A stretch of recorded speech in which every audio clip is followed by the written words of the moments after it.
નમસ્કાર, આપ જોઈ રહ્યા છો મંતવ્ય ન્યૂઝ અને હું છું આપની સાથે લખમા. રાજ્યમાં સતત ડ્રગ્સનું દૂષણ પગપેસારો કરી રહ્યું છે, વધી રહ્યું છે, વ્યાપી રહ્યું છે અને તેને ડામવા માટે ક્યાંક ગૃહ વિભાગને સફળતા મળી રહી છે, પણ તેઓની નિષ્ફળતા પણ વારંવાર સામે આવી રહી છે. અને જે પ્રમાણે આજનો યુવાધન આ દૂષણના રવાડે ચડી રહ્યું છે, એ દિવસો દૂર નથી જ્યારે ઉડતા પંજાબની જેમ ઉડતા ગુજરાત આપણે સાંભળવું પડશે. ત્યારે વિધાનસભા સત્રના ત્રીજા દિવસે ડ્રગ્સનો મુદ્દો કોંગ્રેસે ઉછાળ્યો અને ગૃહ રાજ્યમંત્રીએ પણ તેમાં સહકાર આપ્યો, પરંતુ આ બધા વચ્ચે છડેચોક ચર્ચા થવાની પણ માંગ કરવામાં આવી અને કારણ દર્શાવતા કહેવામાં આવ્યું કે અમે યુવાનોને બદનામ નહીં પણ તેમની બરબાદી અટકાવવા માટે આ ચર્ચા કરવાનું કહીએ છીએ. આ વચ્ચે ગૃહ હંમેશાની જેમ બોલાચાલી થઈ અને કોંગ્રેસે આક્ષેપો કર્યા કે જિગ્નેશ મેવાણીને ટાર્ગેટ કરવામાં આવી રહ્યા છે. જોકે બંને પક્ષો જ્યાં બેઠેલા હોય અને બોલાચાલી ન થાય એ વસ્તુ ક્યાંક શક્ય જ નથી, પરંતુ ડ્રગ્સને લઈ અને જે ચર્ચા સત્રમાં થઈ એ ખરેખર યોગ્ય છે. આખરે ગુજરાતની સ્થિતિ આપણે જોઈ રહ્યા છીએ. કરોડોનું ડ્રગ્સ ઝડપાય છે, ત્યારે સત્રમાં ડ્રગ્સ પર થયેલા ડખા પર કરીશું આજનો સીધો સંવાદ.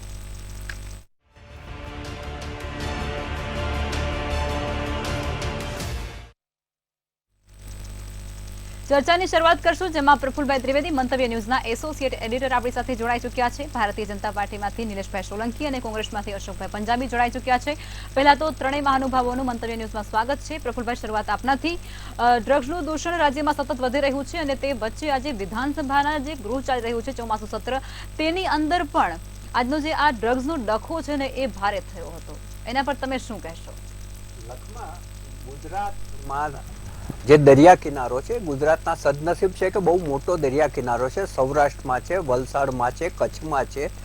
આ જે દરિયા કિનારો છે ત્યાંથી વિપુલ પ્રમાણમાં ડ્રગ્સ પકડાય છે અને ડ્રગ્સ પકડાય છે એનું ઇન્ડિકેશન એક એવું પણ છે કે ગુજરાતમાં ડ્રગ્સનું ચલણ વધ્યું છે, નહીં તો ગુજરાતમાં આવે શા માટે, એક આ તર્ક મૂકવામાં આવે છે. અને જે પકડાય છે એટલું ને એટલું બીજું છૂટી જતું હશે. વચ્ચે આપણે જ્યારે આ જ વિષય ઉપર ડિબેટ કરી ત્યારે એક નિવૃત્ત આઈપીએસ અધિકારીએ તો એમ કહ્યું હતું કે પકડાય છે એના કરતાં 10 ગણું છટકી જતું હશે. હવે એ છટકે છે એ ક્યાં જાય છે? એટલે ગુજરાત છે એમાં એ પોતે વપરાશકાર પણ બનવા માંડ્યું છે અને બીજું હેરફેરનું મહત્વનું કેન્દ્ર બનવા માંડ્યું છે. અહીંથી બીજા રાજ્યોમાં સપ્લાય થાય છે, એટલું જ નહીં બીજા દેશોમાં પણ, નાના નાના દેશોમાં સપ્લાય થાય છે. હવે ગુજરાત મહત્વનું કેન્દ્ર શા માટે બની રહ્યું છે? કેમ કે સરહદનું રાજ્ય છે અને પાકિસ્તાનના આપણી સરહદ ઉપર એક જમીનના બે ટુકડા છે, એક ત્રિકોણાકાર છે અને એક અર્ધવર્તુળાકાર છે. એને ગોલ્ડન ટ્રાયંગલ અને ગોલ્ડન ક્રેસન્ટ કહેવામાં આવે છે. કેમ કે એ જમીનમાં અફીણની ખેતી વિપુલ પ્રમાણમાં થાય છે અને અફઘાનિસ્તાન અને પાકિસ્તાનને માંથી આપણી સરહદમાં આ ડ્રગ્સ દાખલ થાય છે અને ત્યાંથી અન્યત્ર જતા હોય છે. પરંતુ સરકાર સતર્ક છે. આપણે નવી જે સરકાર રચાઈ, વિજયભાઈ રૂપાણી બાદ જે ભૂપેન્દ્રભાઈની સરકાર રચાઈ એ પછી વિપુલ પ્રમાણમાં પકડાવા પણ માંડ્યું છે. સરકારની દાનત ચોક્કસપણે ડ્રગ્સને પકડવાની છે અને મારા એક પોલીસ અધિકારી મિત્રએ મને કહ્યું હતું કે ઉપરથી સૂચના જ છે કે ડ્રગ્સ ઉપર કડક હાથે કામ લેવામાં માને છે આ સરકાર, એટલે પકડાય છે ખૂબ જ. હવે આજે જે વિધાનસભામાં થયું કે હર્ષ સંઘવીએ કહ્યું કે ભાઈ તમે હોબાળો કરવાને બદલે ખરેખર ડ્રગ્સ સામેની લડતમાં તમારે અમને સહયોગ આપવો જોઈએ. હમણાં જ અમે 815 કરોડનું ડ્રગ્સ ગુજરાત ના દરિયા કિનારેથી પકડ્યું હતું. કેટલીક જગ્યાએ તો ન ધણિયાતું પણ પકડાયું હતું અને ગુજરાતની એટીએસની ટીમે મહારાષ્ટ્રમાં જઈને પણ ડ્રગ્સ પકડ્યું છે. એ એમણે વિધાનસભામાં કહ્યું હતું ને એમણે તો ચર્ચા કરવા માટે પડકાર ફેંક્યો હતો ને એનું લાઈવ પ્રસારણ કરવાનું પણ કહ્યું હતું કે ચલો આપણે ડિબેટ થઈ જાય ને આપણે લાઈવ પ્રસારણ કરીએ એની, એ સૂચન કર્યું હતું એમણે. પરંતુ જે કોંગ્રેસે સવાલો ઊભા કર્યા હતા એ દરમિયાન હોબાળો પણ થયો અને જિગ્નેશ મેવાણીને કલમ 51 હેઠળ બહાર પણ કાઢવામાં આવ્યા.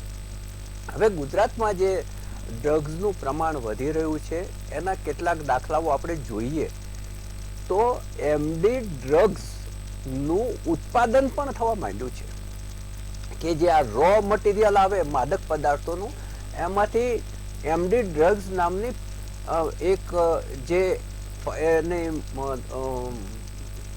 માદક પદાર્થ છે એ બનાવવાના કારખાનાઓ પણ આપણે ત્યાં ફેક્ટરીઓ ચાલુ થવા માંડે છે. સાવલીમાંથી પકડાઈ હતી, સુરતમાંથી પકડાઈ હતી. 2020ની અંદર એક જ દિવસમાં 2 ફેક્ટરી પકડાઈ હતી અને એની પાસેથી થોડો ઘણો નહીં 2000 કરોડનો માલ પકડાયો હતો. એક જગ્યાએથી 1000નો પકડાયો તો બીજી જગ્યાએથી પણ 1000નો માલ પકડ્યો હતો. અને એ વખતે બહુ જ મોટો હોબાળો થયો હતો, ભાઈ એમડી ડ્રગ્સની ફેક્ટરીઓ આપણે ત્યાં કેમિકલ્સ અને મેડિસિનના નામે ચાલુ થઈ ગઈ છે, કોઈ જગ્યાએ ફાર્માસ્યુટિકલના નામે ચાલે છે. એટલું જ નહીં, એક આયુર્વેદિક પીણું છે કે જે માદક પદાર્થ નહીં પણ દારૂની જેમ વેચાય છે અને પાનના ગલ્લે મળે છે, એ આયુર્વેદિક દુકાનોમાં નથી મળતું. અને એમાંથી લઠ્ઠાકાંડ થયો હતો આણંદ ને નડિયાદ ને, ત્યાં લોકો મરી ગયા હતા. જો 2 વર્ષ કે 1.5 વર્ષ પહેલાની વાત છે નિલેશભાઈ. એટલે આયુર્વેદ દવાના નામે એ પીણું છે એ મોટા પ્રમાણમાં વેચાતું હતું. હવે આશ્ચર્યજનક બાબત એ છે કે એ પીણું વેચાય છે એની ન્યૂઝ આઇટમ બનાવી અને મંતવ્ય ન્યૂઝે મોટા પ્રમાણમાં પ્રસારિત કરી હતી. ત્યારે કોઈએ ગંભીરતાથી ના લીધું. આ લઠ્ઠાકાંડ થયું ત્યારે શોધવા નીકળ્યા કે આ પીણું ક્યાં ક્યાં પીવાય છે. એની ન્યૂઝ આઇટમ આપણે 6 મહિના પહેલા આપી હતી. હવે એટલે માદક પદાર્થો છે એ વધતા જાય છે. કેટલાક રોડ, અમદાવાદના રોડ કેટલાક રોડ છે એ એના માટે કુખ્યાત થઈ ગયા છે. ક્યાંક કાફેના આડસમાં વેચાય છે તો ક્યાંક પાનના ગલ્લાની આડસમાં વેચાય છે.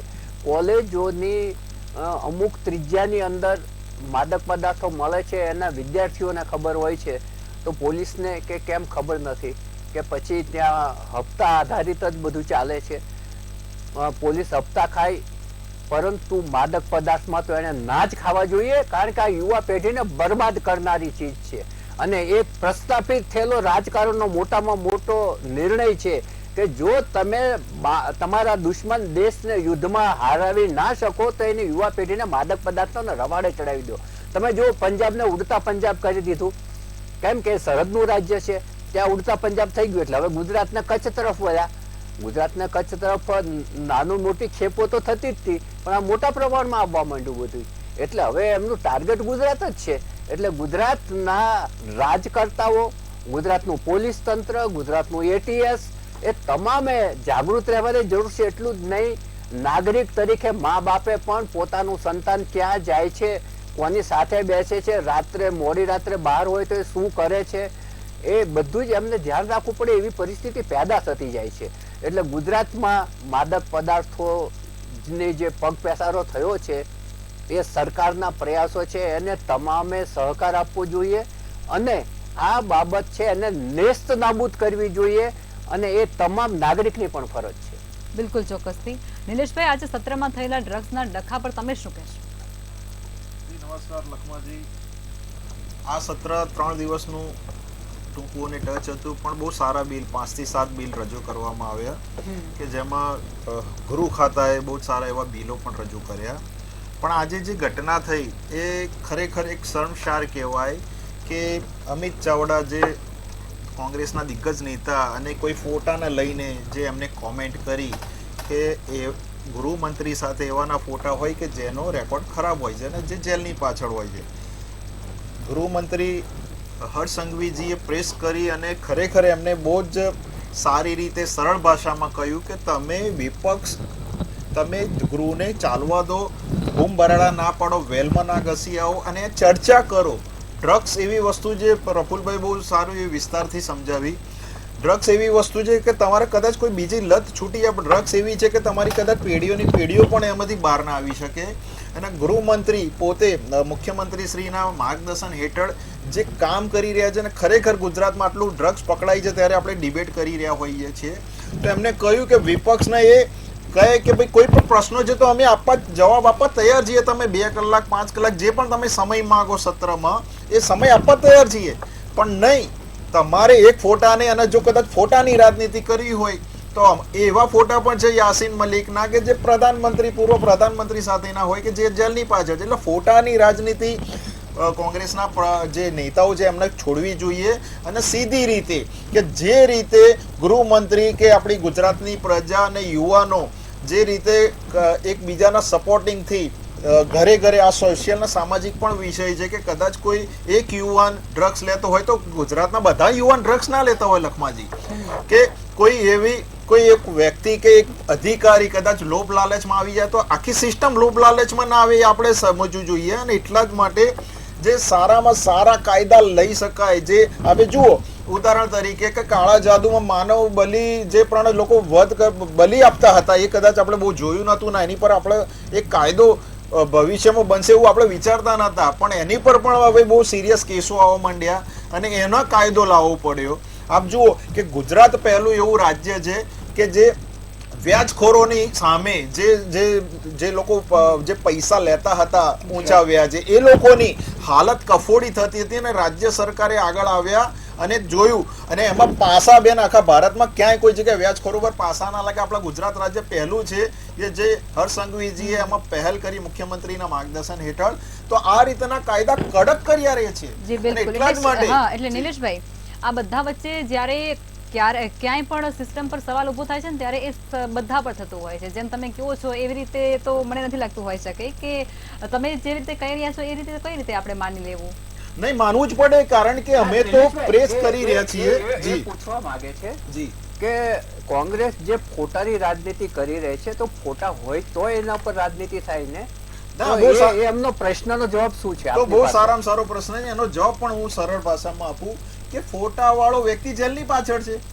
તો હર્ષ સંઘવીજીએ તો ઓન મીડિયા સમક્ષ કહ્યું છે કે ભાઈ મારી સાથે ફોટો કોઈની હશે. જાહેર જીવનમાં આપણે રાજકીય હોય તો જાહેર જીવનમાં બધા જ લોકો ફોટા પડાવે છે. અને જો તમે ફોટાની રાજનીતિ કરતા હોય, અમિતભાઈ ચાવડા આટલા પ્રખર નેતા હોય અને ફોટાની રાજનીતિ કરતા હોય તો ફોટા વાળો જેલમાં છે. તો આનો મતલબ એવો થયો કે મુખ્યમંત્રી શ્રી બીજી વસ્તુ નિલેશભાઈ માદક પદાર્થમાં પકડાયો હતો, એ જેમાં પકડાયો હોય એ પોલીસ તપાસમાં ને જેલના પાછળ છે. ઓકે, એ તપાસ પછી ખબર પડશે, કોઈ વાંધો નહીં. નિલેશભાઈ હું તમારી પાસે ફરીથી આવીશ. અશોકભાઈ, આજે ડ્રગ્સનો મુદ્દો ચર્ચામાં આવ્યો ગૃહની અંદર અને તેમાં ભાજપ એવું કહી રહ્યા છે કે ચર્ચા કરવાને બદલે તમે સમયનો વેડફાટ કર્યો કોંગ્રેસે, એવો આક્ષેપ છે સીધે સીધો. શું કહેશો તમે? આમાં તો બેન એવું છે કે ઉલટો ચોર કોતવાલને દંડે. હવે સમગ્ર ગુજરાત ક્રમશઃ તીવ્ર ગતિથી ડ્રગ્સનું હબ બની રહ્યું છે. હિન્દુસ્તાનની અંદર કોઈ પણ રાજ્યમાં કોઈ પણ પ્રાંતમાં એટલા મોટા પાયા ઉપર ડ્રગ આવતો નથી કે પકડાતો નથી જેટલું ગુજરાતમાં છે. આટલું જ નહીં પણ ડ્રગ્સનું નિર્માણ પર ગુજરાતમાં થવાનું ગતિ છે એ પણ તીવ્ર ગતિથી વધી રહી છે. એટલે મહાત્મા ગાંધી અને સરદાર પટેલના ગુજરાતની અંદર આ ડ્રગ્સ બનાવવાનું કામ ને ડ્રગ્સ લાવવાનું કામ જે થઈ રહ્યું છે એમાં અમુક તમે પકડી લો ને પછી પોતાની છાતી ઠોકો કે અમે પકડ્યા. પણ છેલ્લા આપણે 10 વર્ષથી જોઈ રહ્યા છે કે તમે જેટલા પકડો એટલી વધુ ડ્રગ્સ ગુજરાતમાં પ્રવેશ કરી રહ્યું છે. બહુ સરસ વાત કરી પ્રફુલભાઈ. શા માટે ગુજરાતમાં આવી રહ્યું છે? એટલે અહીંયા એનો ઉપયોગ થતો હશે અથવા અહીંયાથી બાજુના રાજ્યોમાં લઈ જવાતો આવશે, અહીંયા ઉપયોગ થતો હશે તો જ અહીંયા આવે છે એટલું પકડાયા પછી પણ. અને કેમ ગુજરાત એનું હબ બની રહ્યું છે? કોની કમજોરી છે આ? આના પાછળના કારણો શું છે? કોણ લાંચ ખાય છે, કોણ પૈસા ખાય છે? અને શા માટે ગુજરાતનું યુવા ધનને તમે ધકેલી રહ્યો છો અંધકારમાં? એને રોકવા માટેના પ્રયત્નો કેમ નથી કરતા? આ બધા પ્રશ્નો પૂછવાનું કામ આ 3 દિવસીય સત્રમાં કોંગ્રેસના આગેવાનો કરવાના હતા. અને આપ જાણો છો કે વિધાનસભાનું સત્ર શરૂ થાય એના પહેલા જે પ્રશ્નો પૂછવાના હોય એ પ્રશ્નો સ્પીકર વિધાનસભાના અધ્યક્ષ પાસે મોકલવાના હોય અને એ પ્રશ્નો અધ્યક્ષ છે સંબંધિત પ્રધાનોને આપી દેતા હોય છે. આ ડ્રગ્સ બાબતની અંદર પણ અને એની સાથે સાથે રાજકોટનું અગ્નિકાંડ, હરણીકાંડ, તક્ષશિલા કાંડ, આ બધા કાંડની અંદર સીબીઆઈની તપાસ થવી જોઈએ અને જે મોટા માથાઓ છે એને પકડવું જોઈએ. આવા પ્રશ્નો પૂછવા માટે પહેલાથી જ સ્પીકર સાહેબ પાસે મૂકી દેવામાં આવ્યા હતા. પણ જ્યારે ધારાસભા શરૂ થઈ ત્યારે આ વસ્તુ બહાર આવી કે કોઈ પણ પ્રધાન જે છે જવાબ આપવા માટે તૈયાર નથી. એને પાસેથી પ્રશ્ન જ ગાયબ થઈ ગયા છે. હવે આ વાત સાંભળ્યા પછી કોંગ્રેસના આગેવાને પૂછ્યું કે કેમ આવું થઈ રહ્યું છે? શા માટે આવું કરવામાં આવી રહ્યું છે? શા માટે ડ્રગ્સના પ્રશ્ને તમે ચર્ચા કરવા માંગતા નથી? શા માટે તમે અગ્નિકાંડનું પ્રશ્ન ચર્ચા કરવા માંગતા? શા માટે તમે સત્યથી ભાગો છો? 156 ધારાસભ્ય હોવા છતાં પણ 100 એનાથી વધારે ધારાસભ્ય હોવા છતાં પણ કેમ સરકાર આટલી નબળી છે, કેમ સરકાર આટલી કમજોર છે? એટલે આ બધા મુદ્દાઓ લઈને કોંગ્રેસ પૂરી તૈયારી સાથે, આપ જાણો છો કે કોંગ્રેસે એક જંગી ન્યાય યાત્રા પણ કાઢી 300 કિલોમીટરની. એ ન્યાય યાત્રા પર ત્યાં પહોંચવાની હતી, જેની અંદર સૌથી પહેલા પ્રશ્ન હતો આપણા રાજકોટ અગ્નિકાંડનો, ન્યાય મળવું જોઈએ પીડિતોને. હરણીનું હતું, મોરબી પુલનું હતું. આ બધા પ્રશ્નો લઈને ન્યાય યાત્રા કાઢીને અમારા સેવાદળના આગેવાન લાલજીભાઈ દેસાઈ અને બીજા આગેવાનો એ સાથે હતા. આપણા મેવાણી સાહેબ ને બીજા બધા સાથે હતા. પણ આ વિધાનસભામાં જે ગરબડ કરવામાં આવી છે એ કાવતરું હતું. અને કહેવા દો મને કે ભારતીય જનતા પાર્ટીનું કાવતરું છે. તમે પ્રશ્ન જવાબ આપવા માટે તૈયાર ન હોય તો વિરોધ પક્ષના નેતાઓ પાસે કે વિરોધ પક્ષના ધારાસભ્યો પાસે બીજો રાસ્તો શું છે? એ જોર જોરથી બૂમ નહીં પાડે તો ભજન ગાવે કે તબલા બજાવે, શું કરે ત્યાં? એટલે એમને આ વસ્તુ જ્યારે મૂકી ત્યારે પહેલાથી અગાઉ જેમ કીધું ને, એમને ઠરાવ પાસ કરી દીધા. આપણા ભાજપના આગેવાને વાત કરી દીધી, બહુ સારા ઠરાવ પાસ કરી દીધા. અરે એ જ કામ તો તમે લોકસભામાં કરો છો. લોકસભાની અંદર 180 160 લોકોને બહાર કાઢીને પછી ઠરાવ પાસ કરતા જાઓ છો, બિલ પાસ કરતા જાઓ છો. એટલા માટે અમે કહીએ છીએ કે ભારતીય જનતા પાર્ટી ભારતના સંવિધાનને કમજોર કરી છે, લોકશાહીને કમજોર કરી રહી છે. શા માટે અમે કહીએ છીએ કે સંવિધાન ખતરામાં છે, ભારતનું બંધારણ? નિલેશભાઈ, આ વસ્તુનો જવાબ આપો કે તમારા 100 ને જે વધારે ધારાસભ્યો છે એ જવાબ આપવા માટે સક્ષમ નથી, એવા આક્ષેપો તમારા પર સીધે સીધા થઈ રહ્યા છે. બેન, આક્ષેપો કરે જ ને કે 10 થી 12 કે 17 હતા, કેટલા વધ્યા છે? અને બેન, સરકારમાં કેમ ના આવે? જો એમને બહુ છે એમ કે એમને બહાર કાઢી દે, બહાર કોઈ સરકાર નથી કાઢતી, એ અધ્યક્ષ હોય છે, સ્પીકર હોય છે. બીજી વસ્તુ આપણે કહું કે એમને ન્યાય યાત્રાની નાખ્યું, બેન સુરસુર્યું થઈ ગયું. ગાંધીનગરમાં સમાપનની જગ્યાએ અમદાવાદ, અને પૂછો કેટલા લોકો આવે. હજુ સુધરતા નથી. લઈને તમારે ખાલી વેલમાં ફરવાનું કરવાના. લખમાજી, તમારે ખાલી નાટક કરવાના. તમને હર્ષસંઘવીજી ગૃહમંત્રી પ્રેસની માધ્યમથી કહે છે કે તમે ચર્ચા કરો, તમે નાટક ના કરો, લઈ લઈને ફરો. કાઢી મૂક્યું, કઈ રીતે ચર્ચા થાય? એ તો પણ એ નિયમ પ્રમાણે બહાર કાઢી મૂકો ને પછી ચર્ચા કરો. અધ્યક્ષ બહાર કાઢે, સરકાર થોડી બહાર કાઢતી હોય. જબરદસ્તી તમારા નેતા એવું કંઈક તો કરેલું હશે. એક બાજુ તમે સવાલોનો જવાબ આપવા તૈયાર નથી આવડતું. અમિત ચાવડાજી પોતાની રાજનીતિ કરે છે, સત્તાનો દુરુપયોગ કરીને બહાર કાઢી મૂકો. અશોકભાઈ, આપણે સાંભળી લઈએ નિલેશભાઈનો જવાબ. તમે ચર્ચા કરો. કામ મોદીજીએ કરેલું તમે છે. લોકસભામાં આવું કરો છો, તમે દરેક જગ્યાએ આવું કરો છો. બંધારણ માટે તમને કોઈ શ્રદ્ધા નથી. બંધારણના ઘડવૈયાનું અપમાન ઓકે, તમે ઓકે. કરેલું. નિલેશભાઈ, આપણે ચર્ચા, નિલેશભાઈ આપણે આપણા રસ્તા નહીં. નિલેશભાઈ, આપણે મુદ્દા પર આવી જઈએ. નિલેશભાઈ, આપણે મુદ્દા પર આવી જઈએ. અરબી સાગરમાં ફેંકી દેવું જોઈએ. આ તમારા નેતાઓ વાત કરે છે. નિલેશભાઈ, અશોકભાઈ બંનેને રોકવા માંગીશ. નિલેશભાઈ, અશોકભાઈ બંનેને. જીતું નથી. નિલેશભાઈ, મારી વસ્તુનો જવાબ આપો. ભારતના બંધારણને ખતમ કરવાની ચાલ છે. નિલેશભાઈ, મારા સવાલનો તમે એ જવાબ આપો. હા, મારો જવાબ જ હું પૂરો કરતો હતો, પણ કોંગ્રેસના પ્રવક્તાથી રહેવાતું નથી, કારણ કે એ બોલે છે ત્યારે વાંધો નથી આવતો. હું આપને કહું છું કે આજે આ 3 દિવસના સત્રમાં સારામાં સારા બિલો રજૂ થયા. હર્ષસંઘવીજીએ કહ્યું કે તમે ચર્ચા કરો, કલાકો માંગો, તમારા દરેક પ્રશ્નના જવાબ. બેન, આ સરકાર આપવા માટે બંધાયેલી છે, પણ નહીં. તમારે પ્લે કાર્ડ લઈને બહાર નીકળવાનું હતું, નાટક કરવાનું હતું, ને આજે આ ગુજરાતની જનતાનો સમય બગાડ્યો. ઓકે, નિલેશભાઈ, અને અમે અમારા બિલો પાસ કર્યા. બેન જી, નિલેશભાઈ, હવે મારો એ સવાલ છે તમને કે સૌરાષ્ટ્ર, વલસાડ સાથે જ કચ્છનો જે દરિયાઈ આખો પટ્ટો છે ને, આખો વિસ્તાર, તેની અંદરથી કરોડોનું ડ્રગ્સ મળી આવે છે અને ઘણું બિનવારસી મળી રહ્યું છે. હવે આ બધું સારી વસ્તુ પણ કહેવાય કે કેમ કે આપણે એને ઝડપી શક્યા છીએ, પરંતુ આક્ષેપ એવા પણ થાય છે કે આ પકડાય છે ને એનાથી 90% વધારે તો વેચાઈ જાય છે. વેચાઈ જાય છે ને, અહીંયાથી જાય છે, હપરી ગયું છે. આપણે એવું પણ સમજીએ કે ભાજપના શાસનમાં માફી માંગે છે તો આક્ષેપો થાય, સાચી પણ વાત. ગુજરાત બરબાદ થઈ રહ્યું છે. અશોકભાઈ, સાંભળી લઈએ, તમારી પાસે આવું છે. એરિયા છે, પ્રફુલભાઈ કીધું વાત સાચી છે કે એટલો મોટો એરિયા છે કે દરિયાઈની સીમા કોઈ સીમા નથી હોતી, કે આપણે કદાચ બીજા રાજ્યમાં જઈ પણ આપણી એટીએસ હોય કે આપણો પોલીસ વિભાગ હોય પકડતું હોય, પકડાય છે, એનો મતલબ એવું થયો કે આ ક્યાંય સપ્લાય નથી થતું.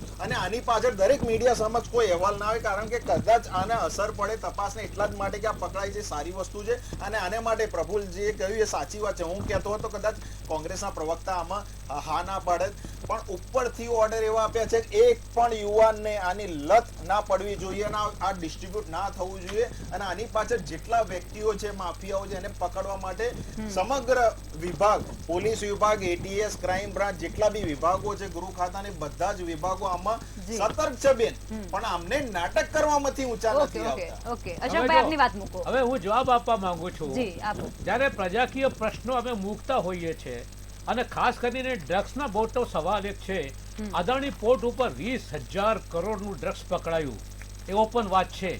આ ડ્રગ્સ ક્યાંથી આવ્યું, કોણ લાવ્યું, હજુ સુધી એની ખબર નથી.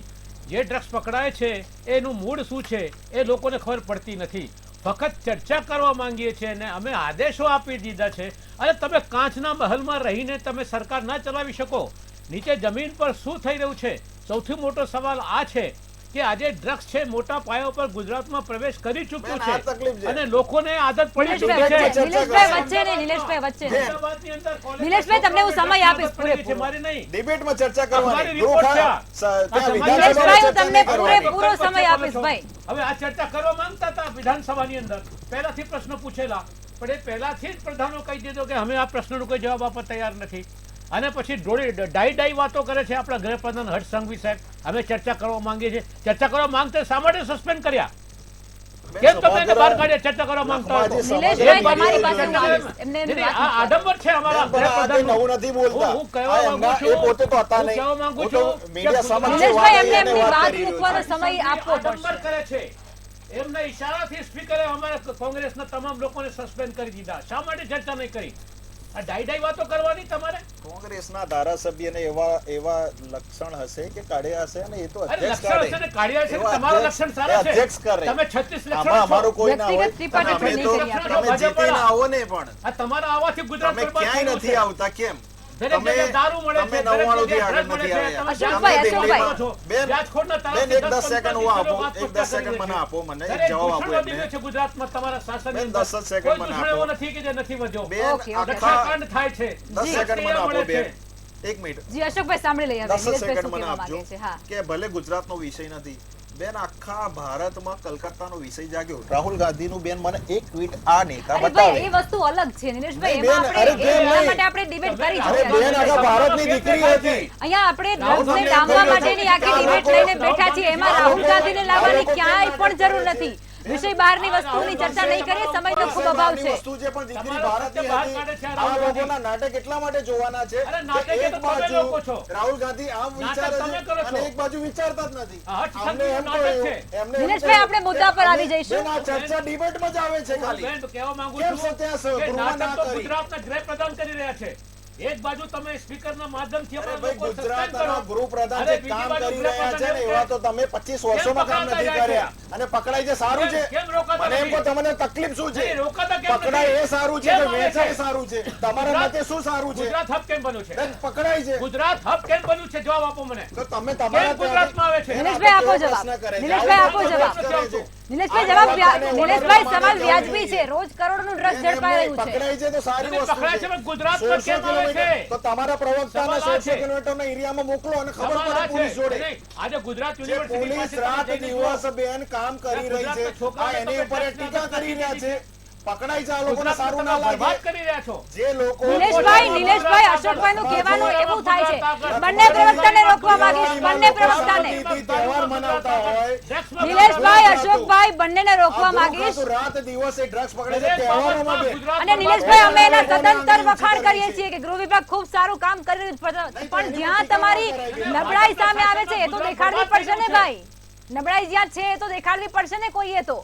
બેન, નબળાઈ ક્યાં છે? હું એ તો આ પકડાઈ નબળાઈ, રહ્યો છું, એમ તમે કહી રહ્યો છું. જો બીજી કુપોષણમાં વસ્તુ, ક્યાં પહોંચ્યું છે ત્યાં ગૃહ ગુજરાત? ખાતું જે કામ કરી ભૂખમરામાં રહ્યા છે, ગુજરાત ક્યાં પહોંચ્યું છે? આ કોંગ્રેસના પ્રવક્તા બેરોજગારીમાં ઘરે ક્યાં ગુજરાત દિવાળી પહોંચ્યું છે? મનાવતા હશે. પણ આજે ડ્રગ્સમાં ક્યાં ગુજરાતની પહોંચ્યું છે? પોલીસ અધિકારીઓ, દારૂમાં ગૃહમંત્રી ક્યાં પોતે પહોંચ્યું છે? આના માટે રાત દિવસ ઓકે, ઓપરેશન ઓકે. કરે છે. ઓકે, બંને કરાય ને. બંને મહાનુભાવોને રોકવા માંગીશ. પ્રફુલ્લ સાહેબ, તમે શું કહેશો? આ જે સત્રની અંદર થયું છે ને એનું નાનકડું અહીંયા આપણે પ્રસારણ થયું ને એવું મને લાગી રહ્યું છે. હા, એ તો મિની રૂપ અહીંયા હા, હોય બસ, હા, ને, બસ એવું એ કંઈ. મોટું રૂપ ત્યાં હોય છે. હા, બસ. પરંતુ એક વાત સાથે આપણે સહમત છીએ કે મોટા પ્રમાણમાં ગુજરાતની ભૂમિ ઉપર ડ્રગ્સ આવી રહ્યું છે. હવે એ તમામ નો ડ્રગ્સનો ઉપયોગ ગુજરાતમાં જ થતો હશે એવું માનવાને કોઈ કારણ નથી. કેમ કે હેરફેરનું મહત્વનું કેન્દ્ર બની ગયું છે ગુજરાત, અને અહીંથી બીજા દેશો અને બીજા રાજ્યોમાં જાય છે અને એ બધા જાણે છે.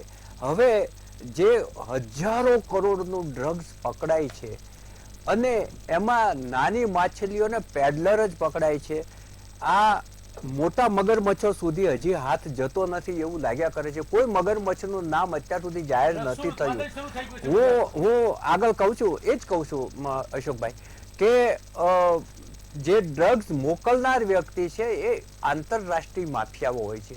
ત્યાં સુધી કદાચ આપણા હાથ ના પહોંચી શકે, પણ અહીંયા પ્રવેશ થયા પછી એ કોને ડિલિવર થવાનું હતું ત્યાં સુધી નથી પહોંચાતું. માત્ર એ પેડલરો અને નાના નાના જે ખલાસીઓના તે હોય છે બધા, એ લોકોને પકડીને પૂરી દે છે. મગરમચ્છ કેમ હાથમાં નથી આવતા, એ કોને ડિલિવર થવાનું હતું એક પણ નામ કેમ 3 વર્ષમાં નથી જાહેર થયું, આ બહુ મોટો પ્રશ્ન છે. અને આ કરવાની જરૂર એટલા માટે છે કે ગુજરાત છે એ મહત્વનું હબ બનતું જાય છે અને એનો વપરાશ ગુજરાતમાં પણ થાય છે. બધાને ખબર છે કે યુવા પેઢી ધીરે ધીરે આ રવાડે ચડી રહી છે. ચરસ, ગાંજાની, સિગરેટો પીતી થઈ ગઈ છે. તમે અત્યારે નામ સાથે કહો, સિંધુ ભવન રોડ જાઓ, SG હાઈવે જાઓ, રાતના સમયે બધું જ ચાલતું હોય છે. પોલીસે બહુ જ કડક રીતે કામ લેવાની જરૂર છે. આવા કયા કયા કાફે છે, કયા કયા પાનના ગલ્લા છે, કયા કયા લારીઓ છે, ક્યાં કોની આદર્શમાં શું વેચાય છે, બધું જ એ લોકો પાસે માહિતી હોય છે. કડક હાથે કામ લેવાની જરૂર છે. અને જે નિલેશભાઈ દરિયા કિનારાની વાત કરી એના સાથે 100% સહમત છીએ કે વધારે આવે છે એના 2 કારણો છે. એનું એક કારણ એ છે કે સરહદનું રાજ્ય છે અને બીજું છે એક મોટો દરિયા કિનારો છે. એમાં કચ્છ પણ આવી જાય છે, સૌરાષ્ટ્ર પણ આવી જાય છે, વલસાડ પણ આવી જાય છે, નવસારી તરફ પણ આવી જાય છે. બધી જ બાજુ છે દરિયા કિનારાથી એ ડ્રગ્સ છે એ ગુજરાતમાં આવે છે અને અહીંથી બીજા દેશોની અંદર જાય છે. વર્ષો પહેલા પણ આવું એક પકડાયું હતું અને એ વખતે સ્કોટલેન્ડ યાર્ડની પોલીસ અહીંયા તપાસમાં આવી હતી. એ ધરતીકંપ વખતની વાત છે અને એ વખતે કાલુપુરની એક પોલમાંથી કેમિકલના નામે પેકેટ મોકલાયા હતા. અને એ વખતે વાતાવરણ એવું હતું કે ઈરાનના શાહે ત્યાં કડક કાયદા બહાર પાડ્યા કે ડ્રગ્સ વેચનારના હાથ કાપી નાખવામાં આવશે.